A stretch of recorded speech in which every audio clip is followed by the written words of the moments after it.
Thank you, Madam Speaker. I thank the gentleman for yielding, for his tremendous leadership in helping us honor the Constitution of the United States. I also extend my gratitude to Chairman Schiff, who will be presiding later in the day. My colleagues, this morning and every morning, when we come together, members rise and pledge allegiance to the flag. Every day, all across America, children in school, members of the military, officials, and those civically engaged also pledge allegiance to the flag. Let us recall what that pledge says. I pledge allegiance to the flag of the United States of America and to the republic for which it stands, one nation under God, indivisible, with liberty and justice for all. The republic for which it stands is what we are here to talk about today. A republic, if we can keep it. We gather today under the dome of this temple of democracy to exercise one of the most solemn powers that this body can take, the impeachment of the President of the United States. No member, regardless of party or politics, comes to Congress to impeach a president. But every one of us, as our first act as a member of Congress, stood on this historic House floor before our beautiful American flag and raised our hands in this sacred oath. I do solemnly swear that I will support and defend the Constitution of the United States against all enemies, foreign and domestic. So help me God. For 230 years, members have taken that sacred oath, which makes us custodians of the Constitution. When our founders declared independence and established a new nation, they crafted a system of government unlike one ever seen before, a republic, starting with the sacred words, "We the people." For centuries, Americans have fought and died to defend democracy for the people.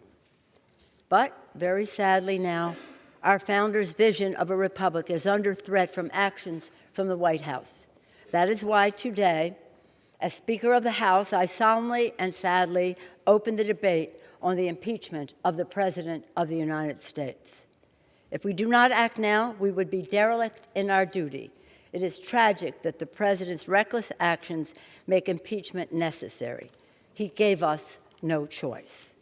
What we are discussing today is the established fact that the President violated the Constitution.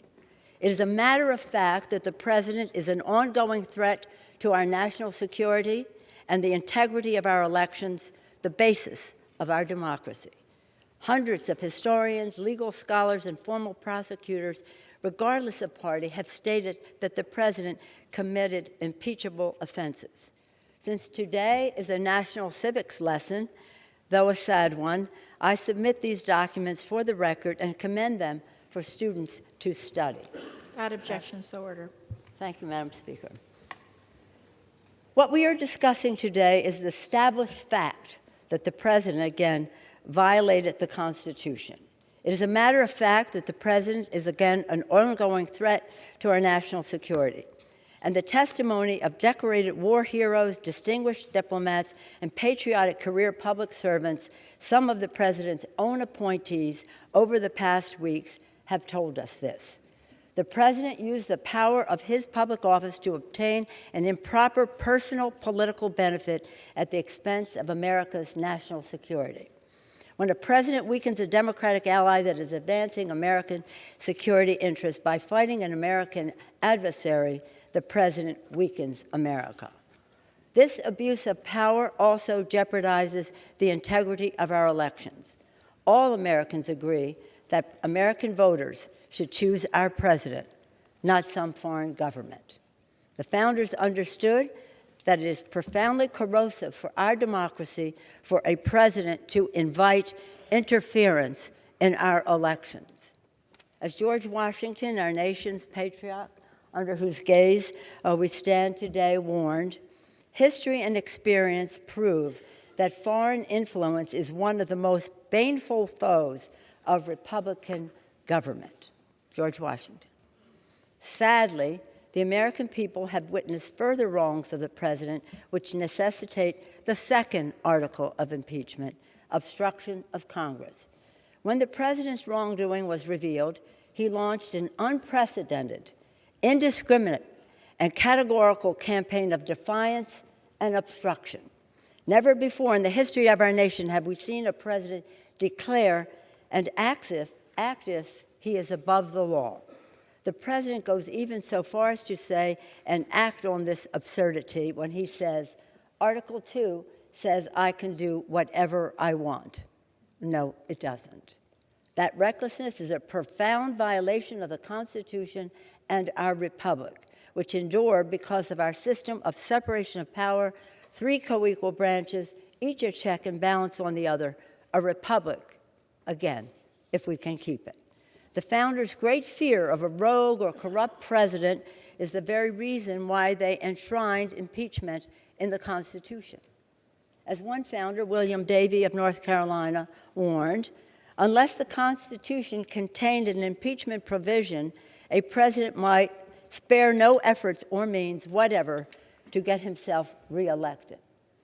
Another founder, George Mason, insisted that the president who procured his appointment in the first instance through improper and corrupt acts might repeat his guilt and return to power. We in Congress, Article 1, the legislative branch, must stand up and make clear to the American people and to all people that this body still stands by the principles enshrined in the Constitution and defended by generations of Americans. Last week, in observance of the 75th anniversary of the Battle of the Bulge, members traveled to that hallowed ground to express our gratitude to the heroes of freedom who sacrificed everything to secure victory of freedom over tyranny, not just for America, but for the world. The veterans of that battle, who were there in their 90s, told us how after the war was won, the Europeans to whom they liberated would ask, why did you risk us? You don't know us, and give your lives to save us. We're not Americans. And our men would say, we came here to fight for you, not because you are Americans, because we are Americans. As our beloved Chairman Elijah Cummings, an Oversight Committee Chair, our North Star, said when announcing his support for this action, quote, when the history books are written about this tumultuous era, I want them to show that I was among those in the House of Representatives who stood up to lawlessness and tyranny. He also said, almost prophetically, when we are dancing with the angels, the question will be, what did we do to make sure we kept our democracy intact? Elijah, as you know, has since passed on. Now he is dancing with the angels. And I know that he and all of us here are very proud of the moral courage of members who want to honor the vision of our founders for a republic, the sacrifice of our men and women in uniform to defend it, and the aspirations of our children to live freely within it.